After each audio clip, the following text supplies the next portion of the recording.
തൃശൂർ ചെറുതുരുത്തിയിൽ ഹോട്ടലിൽ മോഷണം നടത്തിയ പ്രതിയെ പോലീസ് പിടികൂടി. പാലക്കാട് മണ്ണാർക്കാട് തെങ്കര സ്വദേശി തരശ്ശിൽ വീട്ടിൽ 28 വയസ്സുള്ള സുരേഷാണ് ചെറുതുരുത്തി പോലീസിന്റെ പിടിയിലായത്.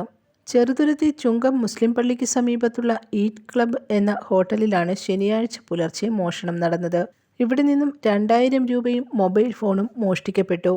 മൊബൈൽ ഫോൺ കേന്ദ്രീകരിച്ചുള്ള അന്വേഷണത്തിലാണ് മണ്ണാർക്കാട് നിന്നും പ്രതി പിടിയിലായത്. പ്രതിയെ തെളിവെടുപ്പിന് ശേഷം കോടതിയിൽ ഹാജരാക്കി. News desk press Malayalam.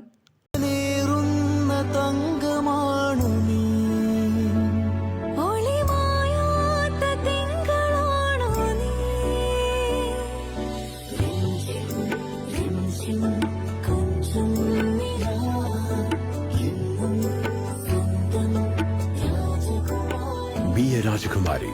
Rajakumari Gold and Diamonds. The trust of Travancore. Rajakumari.